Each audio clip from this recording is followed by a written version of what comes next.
amplificador operacional, aula 1, parte C, circuitos básicos, amplificador não inversor.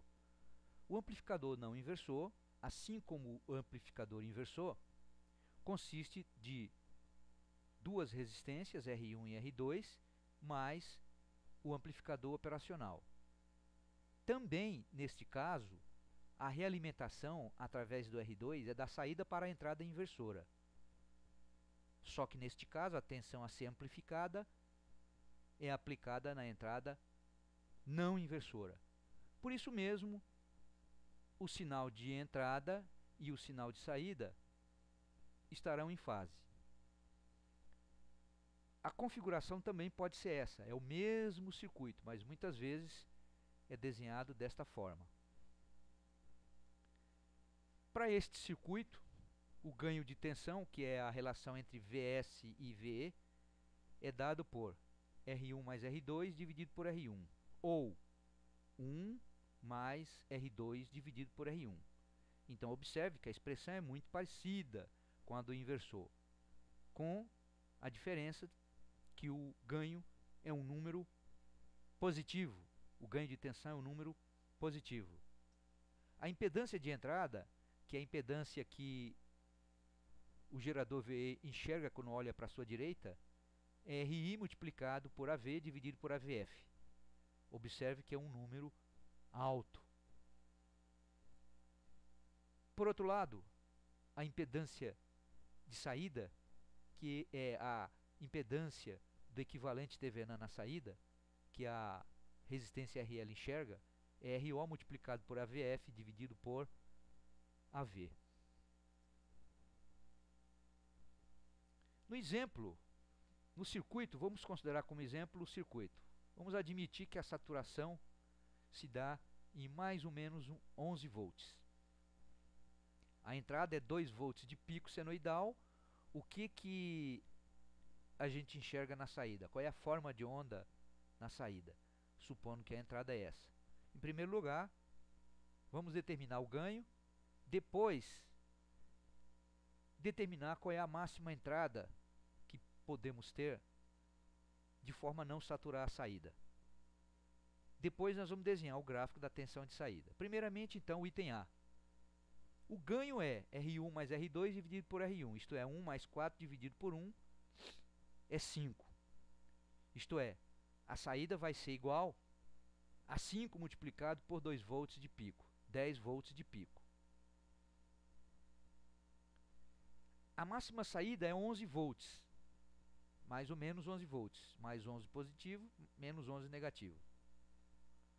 Portanto, a entrada máxima que é permitida, sem saturar a saída, é 11 dividido por 5, dá 2,2 volts de pico. Significa dizer que se a entrada for maior que 2,2 volts de pico, a saída vai saturar, quer dizer, vai estar achatada a parte de cima, tanto no semiciclo positivo como no semiciclo negativo. A máxima saída é 11 volts, quando a entrada é 2,2. Vamos obter o gráfico da tensão da saída em função da entrada, também chamado de curva de transferência.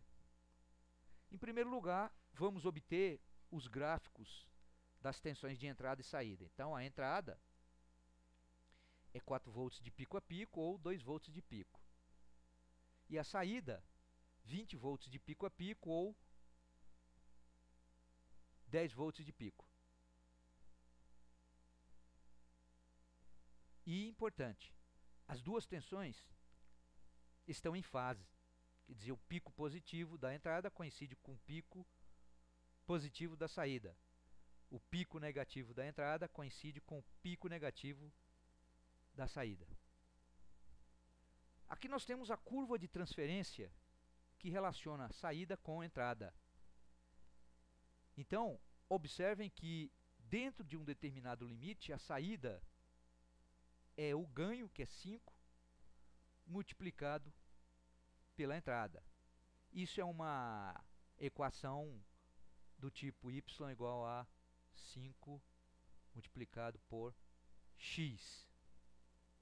Isso é válido entre os dois limites permitidos para VE, qual seja 2,2 volts, quando a entrada for 2,2 volts, a saída atinge o seu valor máximo, que é 11 volts. Quer dizer, qualquer valor de entrada acima de 2,2, a saída não passa de 11, fica limitada em 11 volts. Da mesma forma, se a entrada for menos 2,2 volts, a saída saturará em menos 11 volts. Menos 11 volts. E, nesse intervalo, o que acontece com a relação entre saída e entrada? A saída é 5 vezes VE. Quer dizer, se o VE, por exemplo, for igual a 1 volt, mais ou menos aqui, a saída vai ser igual a 5 volts. Se o VE for igual a menos 1 volt, se a entrada, digo, for menos 1 volt, a saída vai ser igual a menos 5. Esse gráfico, então, é chamado de curva característica de transferência. Outro exemplo, dado o circuito, vamos determinar o valor do VS, todas as correntes, e vamos considerar que o AO é ideal. O AO ideal significa o quê? Que não tem corrente nas duas entradas. A impedância de entrada é infinita. O ganho é infinito. Se o ganho é infinito, significa que VI, a tensão, erro, é igual VS dividido por AV. É igual a zero. Em outras palavras, entre a entrada menos e a entrada mais, existe um curto-circuito virtual. Em outras palavras, essa tensão V2, ela está aplicada em cima do R1. Então, VI é igual a zero. Portanto, nós temos 2 volts em cima de R1, resultando uma corrente de 2 mA. Então, repetindo, VE, que é a tensão de entrada, é 2 volts. Por causa do curto-circuito virtual, esses dois pontos então estão interligados, virtualmente, não de verdade, de fato. Em cima do R1 tem 2 volts, portanto tem 2 mA de corrente em R1. Como não tem corrente na entrada inversora, então a corrente no R2 também vale 2 mA. E, consequentemente, a tensão em cima do R2 é 4 vezes 2, 8 volts. E, fazendo uma análise de malha, essa tensão, que é a tensão de saída, vai ser igual a 2 mais 8. Então, a tensão de saída vai ser igual a 10 volts.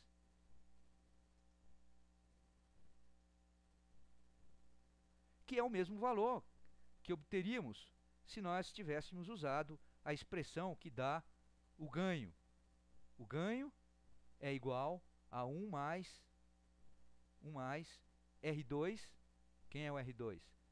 4K dividido por 1K. Então, quanto que dá isso? 4 mais 1, 5. Então, o ganho é 5. Como a entrada é 2, a saída vai ser 10 volts. Quer dizer, usando a fórmula ou a análise de circuito, obtemos o mesmo valor. Qual é o valor dessa corrente? 10 mA. Se 10 mA desce e 2 mA neste nó, vem para cá 2 mA. Se aqui é 10, significa que essa corrente que sai do AO vale 12 mA. Isso é importante por causa dos limites permitido para a máxima corrente na saída do AO. Por exemplo, o 741, a máxima corrente é em torno de 20 mA, tanto saindo como entrando. Se a gente invertesse aqui a bateria, todas as tensões e todas as correntes inverteriam de sentido. Uma aplicação derivada do amplificador não inversor é o buffer ou seguidor de tensão. É essencialmente o amplificador não inversor com R2 igual a zero e R1 igual a infinito. Qual seja, este circuito é basicamente um circuito onde a entrada menos está ligada com a saída. E esse circuito ele é caracterizado por ter ganho de tensão igual a 1. Em outras palavras, a saída, a tensão de saída, é igual à tensão de entrada.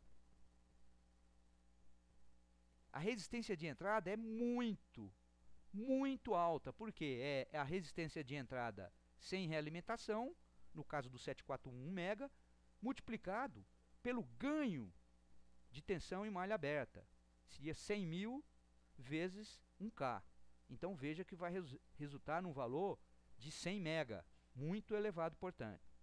Da mesma forma, a resistência de saída com realimentação, ROF, é igual a RO dividido por AV. Vai ser um valor muito baixo, praticamente um curto-circuito. Onde que nós aplicamos esse tipo de circuito, já que o ganho de tensão é 1? Imagine esse circuito onde a bateria é 5 volts e aqui nós temos uma resistência de 9K. Quer dizer, isso tudo aqui simula um circuito que tem impedância de saída de 9K. Imagine que a carga é 1K. Qual seria o valor da tensão na carga? Se nós fizermos a conta, vai dar meio volt. Quer dizer, há uma perda muito grande de tensão. Então, se quisermos evitar essa perda, nós inserimos entre o circuito que está dentro do pontilhado e a carga um buffer. Então, o que acontece? Como a impedância de entrada dele aqui é muito alta, aqui tem 5 volts e aqui também tem 5 volts. Não esqueçam que a corrente é zero. Como os dois pontos estão virtualmente ligados, significa que este ponto, que é a saída, que é esse ponto, está virtualmente ligado à entrada não inversora. Então aqui nós vamos ter também 5 volts. Com uma observação: a carga consome uma corrente que vem do amplificador operacional e não deste circuito, que, por exemplo, pode ser um circuito que tem baixa capacidade de corrente. Por exemplo, um microcontrolador que não tem capacidade de corrente. Quem vai fornecer a corrente para a carga é o amplificador operacional, é o buffer.